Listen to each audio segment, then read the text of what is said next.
Hi folks, my name is Derek McCann. I'm the Head of International Development for Genos International. And this session today is designed to give you some insight into what I've learned from 25 or 30 years as a professional salesperson. I don't claim after that period to know everything about selling, which is why I call this session What I Do Know About Selling. I don't know everything, but this is what I do know. And what I do know is that if you pay attention to the process, that you can get your hit rate up dramatically. You can increase the outcome and the productivity of your activity. So I want to share with you some of the things that I've learned from that. Now, I know as you watch this that many of you don't consider yourselves to be salespeople. Most of our partners are coaches, consultants, and trainers. But again, most of them depend upon selling something in order to live. So whether you consider yourself a professional salesperson or not, it really doesn't matter. If you have to get new clients in order to make a living, well then something in here is going to be of use to you. So let's get into it. Several years ago, this chap, Richard Carlson, wrote a book called Don't Sweat the Small Stuff. And really, his philosophy was most stuff in life, when you look back from your deathbed, will have been inconsequential. And you'll wonder, why did you worry about it? And therefore, you shouldn't, as the Americans would say, sweat it. You shouldn't be concerned about it because everything is small stuff. Now, I'm going to go directly against that in selling. I'm going to tell you, you do sweat the small stuff, because in selling it's all about the small stuff. It's the small things that make all the difference in the world. At the time when I put this presentation together first, I knew the names of these horses. They had just won a race, and quite a lot of money by Irish standards was at play in that particular race. And the one on the inside guy who's passing the line there won 250,000 euros, which in an Irish race, trust me, a lot of money. This guy won zero. Look how close he is. He's literally, as they say in the horse racing business, a nose behind. He is that close. And yet the winner got 250 grand. He got zero. Now, he got very, very close. So it's reasonable to assume that the guy on the inside who won the money got that tiny little edge. Maybe by the way he sat in the saddle. Maybe by the way he got started. Maybe by the way he stood up at a certain point in the race. Maybe by the way he jumped over the fence and he landed and so on and so forth. It was a collection of slight edges. He had some kind of techniques that gave him just that slight edge. And at the end of the day, to be the best, all he needed was that slight edge. On the day he won. In horse racing almanacs, you won't see number 2 featured. You'll see the winner of the race. So what we want to look at are some slight edge techniques. And I'm going to share with you 4 slight edge techniques that you should be applying in your selling. I'm going to talk to you about how you look at the way you sell right now so you can figure out what you're doing well and what you're doing badly. I'm going to suggest to you that if you're serious, you take massive action. This is something that's stolen from Tony Robbins. I'll talk about that a little bit later. I'm going to talk to you about how you can improve the quality of the meetings that you have with your clients. And finally, I'm going to talk about how you avoid Death Valley. Now, don't worry, all will be explained. So let's look at your sales technique. A number of years ago, when I was managing a sales team, I developed a flow chart which was designed to work through its salespeople what they were doing when they weren't getting the results that they wanted to get. And it's a step-by-step process that recognizes that when the wheels come off and you fail to sell, it's because you did something wrong, because something went wrong. And if you're following a nice, clean process, nothing goes wrong. Now, will you win every deal? Hell no. But you will win an awful lot more if you're able to identify where things are going wrong and make them right. And I call that flow chart, which I put into the system here, the sales doctor. So if you're not selling enough, here's what's going on. Every sales situation, no matter what the product is, the question to ask yourself, is it that I'm getting too few presentations or I'm just not closing people? Presentations here, I'm just using as a catch-all for meetings, one-to-one presentations, however you sell to your clients. Whatever is the last event that you have with a client before they actually buy from you is what I'm calling a presentation. So if you're not selling enough, it's because either you're not getting enough presentations or you're getting enough presentations, but you're not closing them, you're not managing to sell. If you're getting too few presentations, well, then you must ask yourself, is that because I don't have enough prospects? For those of you who are absolutely not sales oriented, let me tell you that a prospect is somebody who has the potential to buy. A suspect is somebody you think might buy. A prospect is somebody who you know has a need and who has a budget and has the potential to make use of your services. So the question is, are you not getting enough prospects, or are you getting enough prospects but you're not managing well enough? You're not managing to get to them. You're not managing to talk to as many of them as you need to in a period of time. If it's poor time management, get organized. Get yourself a time management system. Get yourself some kind of a sales activity plan where you know every day what you're going to be doing. I have some really nice technology that I use for that. But you know, on my desk every morning, just to encode it into my mind, I also do on pen and paper and the good old-fashioned yellow pad a layout of exactly what I'm going to cover during that day. And I get great satisfaction as I'm striking that stuff off. So get yourself organized. If you don't know how to do that, find somebody online who can help you. Ask the person who's responsible for certifying you if they've any ideas. Somebody will tell you how to get organized so that you manage your time well enough to get to enough prospects. But let's say that it's not time management. Let's say you're not getting enough prospects. Then you have to ask is, am my messages not getting through? Now for messages, again, I'm using a catch-all. This is depending how you find people you want to talk to. You might reach out to them on LinkedIn. You might email them. You might write letters to them. You might call them up. You might, whatever it is. A message is, hey, Derek, I'd like you to buy from me. And when you reach out to a prospect, hey, I'm a partner of Genos International. I can help you increase engagement and productivity in your people through raising the emotional intelligence of your leader and team members, and help you get the results that the research shows that you can get from doing that.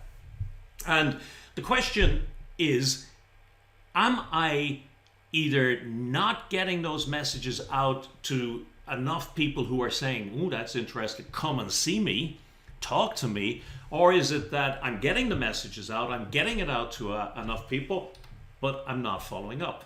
If the messages are not cutting through, you have to ask, if I'm using mailers, whether they're emails, they're letters, they're LinkedIn notes, however you reach out, do you need to redesign it? Do you need to think about what your message is?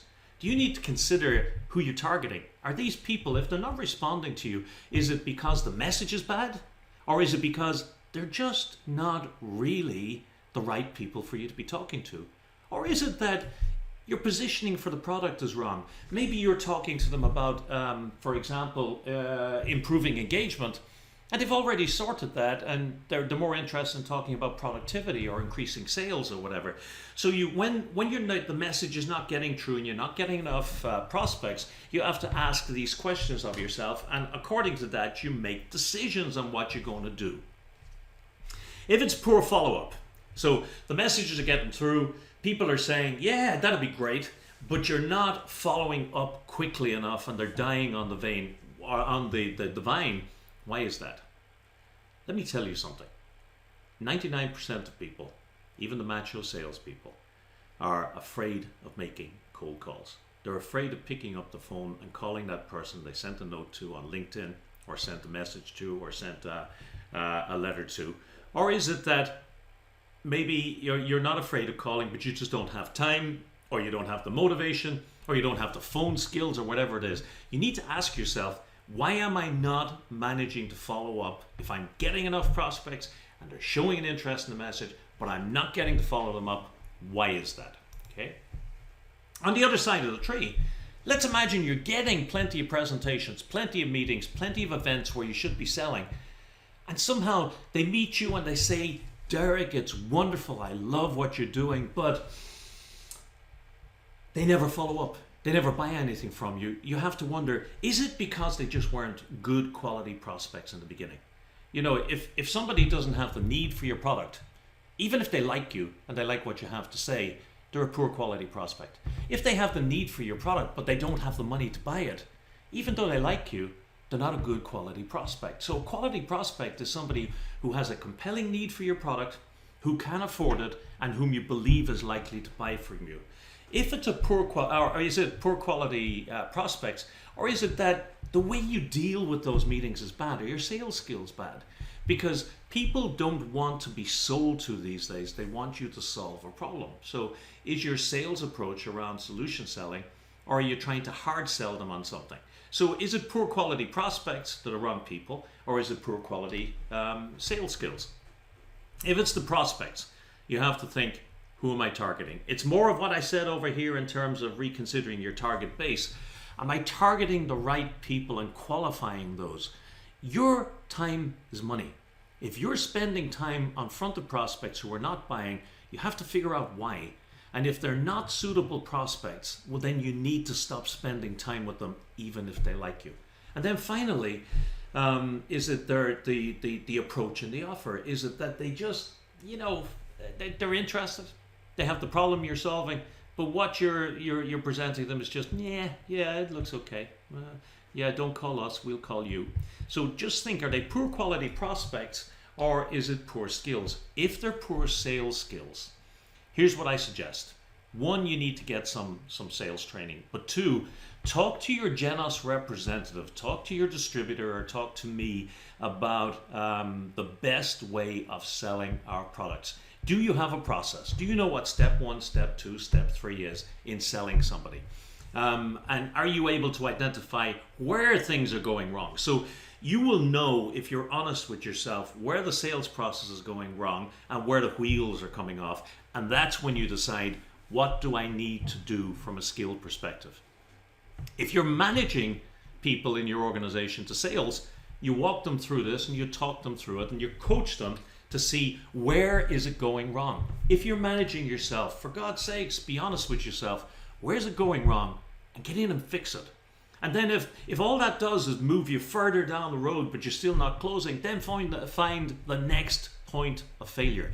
It's on this sheet. If you're not selling, the reason is on this sheet. And you need to coach. If it's yourself, coach yourself, coach yourself, coach yourself. If it's somebody else in your organization, coach them. So use the sales doctor to figure out why things are not going right. Okay? Now, when you look at this sale, at this flow chart, you can split it into two halves. When you want to increase business, you've really just two choices. One is increase the total number of prospects in the pipeline. So let's look at that. How do you increase the total number of prospects in the pipeline? Selling, if you haven't seen anything about selling before, is like a funnel. At the very top, you've got people who you suspect might have reason to buy from you. And as you go down that funnel and you learn more about them, they get closer to being at the pipe or the spigot in the funnel, and they narrow in and narrow in. And every time you meet them, they should be getting closer in on that funnel. Okay, so obviously, if it's a funneling effect, the more people you put in the top, the more people you get out the bottom. So how do you get people in the top? You take massive action. By massive action, I mean, if you don't have enough business going on, well, then multiply your activity. Get yourself organized, and instead of sending out one message and waiting for somebody to respond, instead of talking maybe to somebody about any ideas they might have on who you can network to, talk to everybody you know about who you can network to. Talk to every one of your LinkedIn connections. Talk to all of your existing clients and get referrals. Get as much activity going as you can. If you throw enough activity at it, you will start to get results. And the more activity you have, the more likely you are to figure out what really works for you. So when you get a dry patch, get really, really busy. Don't worry about it. Don't be concerned about it. Just get out talking to as many people as you possibly can. So the first thing that you can do, as I say, is increase the total number of prospects in your pipeline. And that's just figure out a way to start talking to as many people as you can through networking, through referrals, through talking through colleagues, through LinkedIn, through reaching out through LinkedIn, talking to people in your local ICF chapter, going and visiting industry groups, and so on and so forth. The other opportunity you have, for increasing your business is improving what you do when you get in front of people. Because let's be honest, on the left-hand side, there is an upward level or an upward limit to the amount of activity you can handle, because you have to also deliver. If you're a coach or a consultant or a trainer, you have to deliver when you sold something. So that takes some time out. You have to sleep. That takes some time out. You have to eat. And so you're left with a small amount of time. And very soon you get to a point where you're doing as much as you can there. So then you get to a point where, okay, what I need to do now with everybody I meet, I have to improve the quality of the meetings that I have with them. So let me show you a very simple process for doing that. Several years ago, working for a company called Profiles International, we did an analysis of what was going wrong when people failed to sell. And what we found was that 90% of our sales that didn't work out failed in the information stage, not in the presentation stage. Now, that's really interesting if you think about it, because most of the people watching this video are coaches, consultants, or trainers. You are people who make your living by collecting information from people. And what we found was that the part of the selling process where our salespeople went in and learned what the client needed, understood their need, and helped to craft a proposal to meet that requirement was the part when the sale was failing. They didn't understand the requirement closely enough. They didn't have it down tightly enough. It wasn't the selling that went wrong, it was the information collection. So here's an approach that gets around the usual sort of show up and throw up approach that most salespeople take. And the general recommendations as I walk you through this process is, when you're talking to people in any sort of pre-sales situation, you should be asking, not telling. You should be, even though I use the word presentations, be having conversations, not presentations. You should be positioning your offerings situationally. That means you need to know what their situation is, and you need to make sure that you're tailoring what you're saying to match your understanding of the situation. And your focus needs to be on how the product will help them to achieve some return on investment. A return on investment only comes from them solving some problem that is hurting their bottom line. They don't care how good our Genos reports are, how good the product is, until you've convinced them that what you can do can help them solve some fundamental problem, like perhaps raising employee engagement, improving productivity, improving team working, maybe inoculating people against the negative effects of change from an upcoming merger or whatever. Many, many years ago, I had the pleasure of being what they called an avocational teacher for Dale Carnegie International. And a very great colleague of mine in there, Richard Marsh, taught me a very simple technique for having really, really compelling sales conversations with people. And what he said was, Derek, when you walk into a client and you take out your pad and you say, hey, do you mind if I take notes, Mr. Client? First thing you do is just divide the page on your pad into 4 quadrants, like I have on the front screen, on the screen here right now.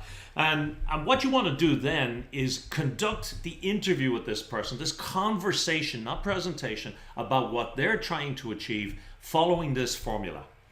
So the first thing that you need to know, if you're going to be able to help somebody make a change, and that's what they want, they would not be talking to you if they were satisfied with the way things are going right now. The only reason they met you is because they think you can in some way help them. So you need to know what's the situation right now. Richard used to call this the as is. What is the situation as it is right now? And the as is involves using open questions. Like, how do you do this right now? And why do you do it that right now? How long have you been using your current supplier? How did you come to be dealing with your current supplier? What prompted you to review this area right now? And a favorite question of mine, do you mind me asking, why did you agree to meet me? What was it that made you think it would be worth your time meeting me? Because whatever that was, I want to be able to live up to that expectation. So you're asking these always open questions, no yes and no questions, always open questions that are to establish the as is, okay? And as they give you answers, in the top quadrant of your page, you write down notes about the as is. I said as if. The as is. So you write down the responses in that top quadrant. Now, write them down in bullet points. And as you do so, sometimes they're going to give you answers that have nothing to do with the as is. I'm going to show you where they go in a moment, because there's only 3 other types of answers they're going to give you. But for now, top left is for the as is. Now, if they were satisfied with the status quo, if they were satisfied with the as is, they wouldn't have asked you along. So there must be something they're trying to achieve, and you want to know what that is. And that is the should be. What's the situation they would like to have happening right now? What is their should be?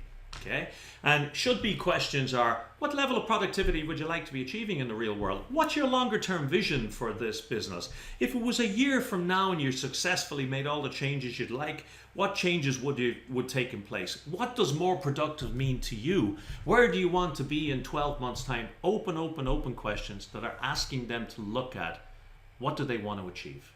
What is it they're trying to reach? And when they give you those should be questions, well then what you're doing is you're putting them into that quadrant. So here's the should be quadrant right here, okay? So just like on the screen, you're putting those into that area. Now, sometimes when you ask an as is question, they'll give you should be answers. So what do? You're right. You ask an as is question, they give you a should be answer, you put it into a should be. You ask a should be question, they're going to give you an as is answer, you put it into the as is. Let me warn you, your client is going to wonder what the hell are you doing with a cross in the middle of the page and the funny way that you're taking these notes. That's okay, let them wonder, because one of the curiosities of this process is that nearly every client that you go into where you use this approach will want you to teach them what it's all about. And you'll be teaching them a change tool that really is valuable to them. And that raises your value as a consultant already. Now, sometimes you'll ask as is and should be questions, and there's still 2 other types of answers that they're going to give you. So the next one they might give you is payout. Now, if they want to move from the as is to the should be, it's because they think there's something in it for them, and you want to know what's the payout, what's the payback, what's in it for them, what do they get if they make this come to pass. And here are the sort of questions: how would achieving this affect the business? What would your margins be like? How effective would the organization be in that? What would it mean to the standing of your company? What would it mean to your standing? What would a successful, you get the idea. Again, open questions, and again, focus very much on the benefits that they get from it. So the payout, if you like. So again, you know exactly where I'm going with this. As they give you the payout answers, you're filling in the payout quadrant. So the payout quadrant, bottom right. Now, you ask them an as-is question, they give you a should be or a payout, you start putting them around there. And you start to see, as you're going through this, you're building a really great, clear picture on your notes of exactly what's going on with that client. Final thing is barriers. Most of your clients are not stupid. They've already tried to fix this, and it hasn't worked. And you need to know what have they tried before and what got in the way of working, because you don't want to come back and propose to them exactly the same thing as they've already found is successful. So what you're going to do is find out, what have you done before? What are the barriers? What gets in the way of you doing this? Because you wouldn't be talking to me about doing this unless you thought that, or if you thought that you could do it yourself. So the sort of questions: what have you previously done to address the issue? What happened? Is there general acceptance that there is part of an issue? Who else would be involved if you were to effect a solution? Is there a budget for this? Is there a budget for this, for making this correction for this project? What's your time scale for it, etc.? And you get where I'm going. So you go around and around there. Now, every so often, as I say, they'll throw you a curveball. They'll say something and you find that you have to go back to the as is and through the should be and through the barriers and the payout. And you just keep going along, entering the information where it belongs, not as it occurs. So at the end of it, you turn the page around towards them and you say, let me tell you what I think you're saying to me. You're saying to me that the situation, and you talk them through the as is, that what you'd like to achieve is, and you talk them through the should be, that the benefit that's in there for you, and you talk them through the payout, the things that you've changed or you've tried are, and you talk them through that, and you say, is there anything else I should know? If they say no, now you move on. Now you have the guts of what you need to create a solution for them. If they say, you've got that wrong, well then you get back into asking questions until they get to a point where you have that out and clear. Here's what's beautiful about this.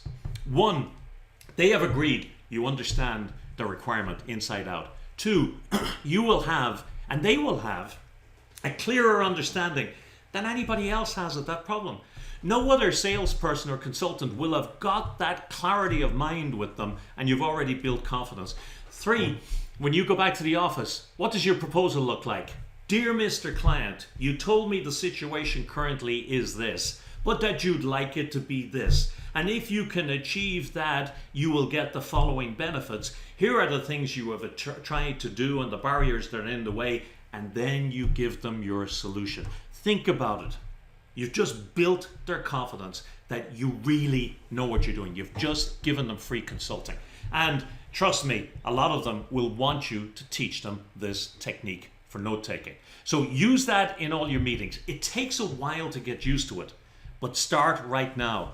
Final benefit, you can pass that, you can put that into a file, and any colleague can pick up that file and read it and immediately know what your conversation was. You can go back to it in 12 months time if they say call me in 12 months, and you can look and you can know exactly what your conversation was. So this is what I mean when I say improve the quality of your meetings. Okay, so final slight edge technique is something about avoiding what I call Death Valley. So what is Death Valley? Well, Death Valley is a place in California, and back in the days of the frontiers, it was reputed to be a place that what did they call them? Settlers would go into, and most of them didn't come out of because it was dry, arid desert. Sometimes we, in sales situations, wander into a sales Death Valley where our sales goes into that sort of Death Valley. Let me give you a for example. You go and you meet a client, or a prospect I should say, on a Thursday afternoon. And they say, hey Derek, I love what you're saying. It's absolutely wonderful. Send me a proposal. And so you leave there a Thursday afternoon, it's 4 o'clock in the afternoon, and normally you'd go back to the office and you write up the proposal, but traffic is heavy, so you go home, and so it's Friday when you come in, and let's say that you're really busy and you're trying to get your desk tidied before the weekend, and so you say, I'll clean my desk, and first thing on Monday morning, I'll get that proposal out.